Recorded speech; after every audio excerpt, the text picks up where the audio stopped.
YouTube, what the crap's going on? HeirofCarthage here, back on Total War Attila. And and many of you be like, hey, I thought you said you didn't like the multiplayer here. I don't. I'm still not a fan of it, but I'm going to keep playing it because I'm not one to give up on stuff. But as you've seen this week, I've been interspersing it with other games to try and bring you some variety. So in case it's not your thing, you'll still get to see something different. And for those people who like it, you'll still get to see this. I'm a big fan of trying to show something that appeals to everyone.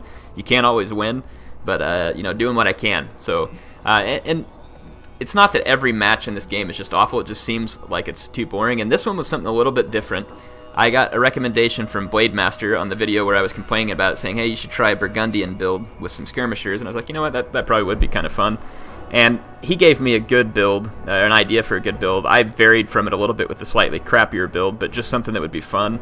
I've brought some barbed skirmishers, only one scattershot slinger, and then I've got 4 Germanic cav, 2 barbed lancers, 2 royal barbed lancers, and then some noble Germanic swordsmen to make up the center.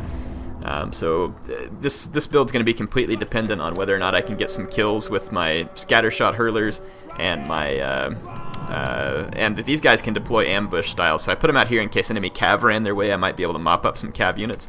When I saw my opponent's army, these units back here in the woods are not visible whenever I was playing. They're actually hidden. So yeah, I can see up front he's got a line of 5 Germanic archers, so he's definitely ready to skirmish with the Burgundians, and that's not a bad idea because the Burgundians can bring a lot of scattershot slingers, and the archers would do a pretty good job at hurting them from long range, so not a bad idea at all. He's got plenty of spears, probably expecting weak infantry and lots of cav, also a good idea. His main infantry, though, is Germanic Band. These guys are very weak, and he's spent a lot of money on these Vandal Berserkers, and I don't find these guys to be all that great.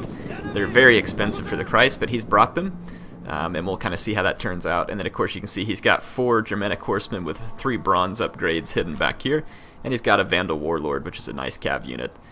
Pretty good against other cavalry. It's spear-armed. So yeah, he doesn't have a completely meta army. My army is probably meta for the Burgundians, but not. I notice I cut back on the Germanic horse. I only brought 4 of them, trying to deviate as far away from it. But I still brought a lot of cav. Like, well, yeah, that's still pretty much meta. Well, it's the Burgundians. Their infantry is crap.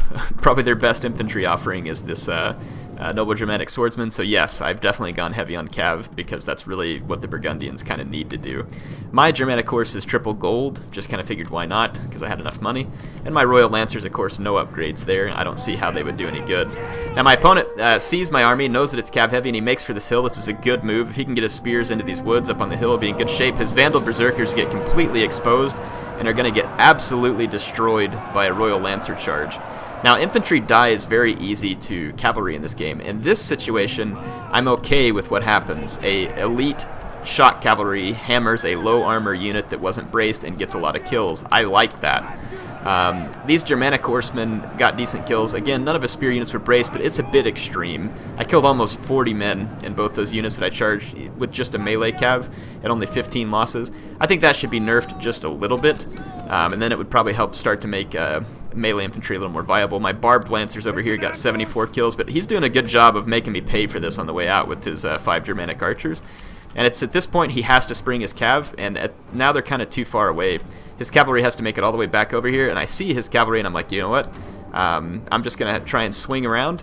And actually, he hasn't revealed this cav just yet. I'm going to go ahead and swing around. I know he has some, though, because this can't be all of his money spent.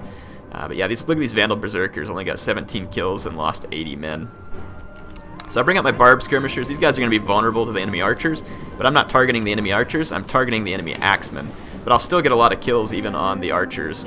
I didn't notice these Vandal Berserkers coming for me over here.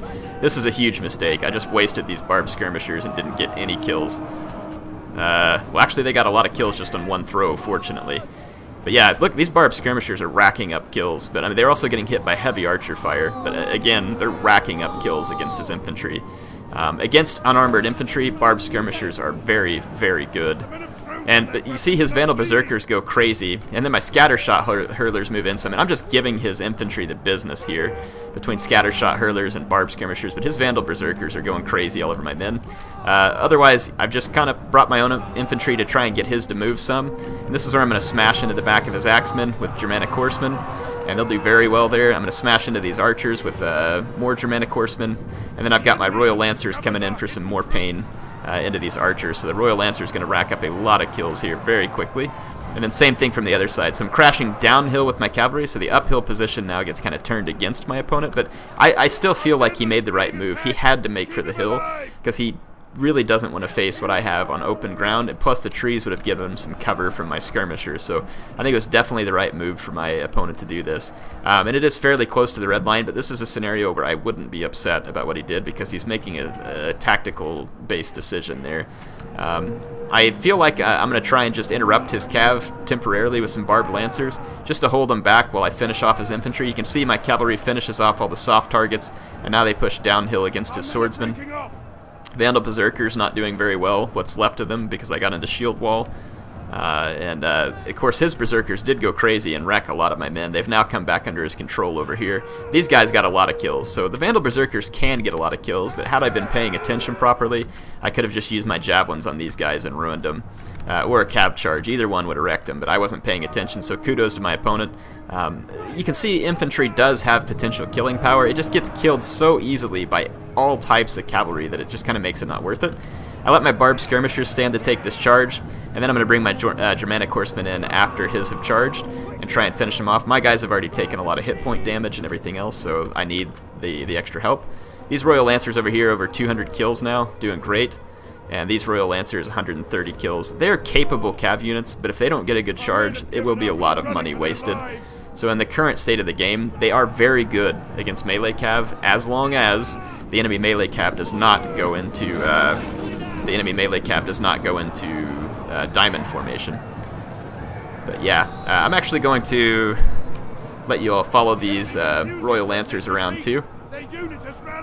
So if we go ahead and insert on this Royal Lancer, eventually you can see the enemy Germanic cav out there in the background, and over here this is all just a mop-up action. He has a few archers left, but it wasn't enough that I felt like chasing them. But now you're going to see my my Royal Lancers on the charge versus some enemy cav here. This ought to be nice. All my guys have their swords out, actually. I wonder if they get lances back out when they're going to go against cavalry, because they all have their swords out. Yeah, there they go. So now they've got their lances out. I don't know how that works, how you pick up a lance while you're on horseback. But yeah, his general here is going to get charged from the flank. My lancers are tired, though. But I do end up getting some good charges with this unit here. So this Royal Lancer racks up a lot of kills against the Germanic horsemen because it got a good charge. If my opponent had gone into diamond here with these full units, my Royal Lancers would have been in trouble. They still would have done okay-ish, but they would have gotten beaten. The Vandal Warlord gets knocked out by a Royal Lancer charge here. He had already taken some damage in a previous cav fight. And then this Royal Lancer is now up to 270 kills. So the Burgundians are an interesting faction. They have interesting skirmish options. It would not work all that well probably against someone like the Romans who have good shields. But the Royal Lancers really are dangerous to melee cav units, but that's going to depend on whether or not your opponent knows that just going into a diamond or a wedge formation with melee cav will pretty much undo the charge of a shock cavalry. But if they take your shock cavalry charge head on, your Royal Lancer will kill even Tagmata cavalry. But again, that requires someone to actually take that charge head on, and you have to get a good charge for this unit to be worth it, whereas like a Tagmata cav, you don't necessarily have to have a good charge for it to do okay. Yeah, anyway, just bringing some infantry in to help my Royal Lancers finish this where they didn't get as good a charge, but both of those units definitely paying off. The barbed javelins, or the barbed skirmishers, you can see their potential against low armor factions like, say, like the Jutes, who are probably going to be trying to bring Nordic Axemen or Huscarls or something like that. I would say that the Burgundians are going to be pretty dangerous to a faction like that, especially since the Norse factions don't have Germanic cores. Anyway, it was a fun game. I appreciated my opponent trying to bring some interesting strategy here. He had spears to hold off my cav in the center, a lot of archers to fire at me, a cav ambush set up. This was a lot more fun. Not because I won. If I would have lost, this still would have been fun. Because my opponent did something different. A lot of people could say, yours isn't all that different. There's parts of it that aren't, and part of the reason I did that is because I don't want to bring an exact replica of a meta build here, but with the Burgundians, I think going cav heavy is understood, just because they don't, look at this, 230 kills against the soft targets for this barbed skirmisher. Even this one getting 111 kills. This one's the one that got hit by the Berserker, so it was wasted. I mean, just the Germanic horsemen are pretty capable, obviously, but these Royal Lancers doing a real number in combat, killing a whole bunch of Vandal Berserkers and also getting a hold of skirmishers and other cavalry. So I thought this was a more interesting battle than your typical Attila battle. So anyway, I hope you all enjoyed it. I was outnumbered pretty badly there too because I had so many cav units versus infantry. Just goes to show you that cavalry is pretty strong. And again, there's certain scenarios where I don't mind that. An elite shot cav charging an unbraced unit of any type, it ought to do a lot of damage. A melee cav, probably less so. Whereas maybe they should get the ability to handle prolonged melee a little better. Or just to be more specialized as anti-cav and not so much being used in an infantry fight. I don't know. Just throwing some ideas out there. When two players try and make the battles a little more fun on Attila, it certainly can be. And I haven't gotten to try city battles yet. I'm going to do that in a live stream with you all so that we can try out some city battles in person. That'll probably be next weekend. But keep an eye out on my channel. I'll be putting a link up, or when I schedule a live event, it'll be visible on my channel, and you'll all be able to see what time it starts, your own local time zone. Anyway, hope you all enjoyed it. HeirofCarthage signing off for now.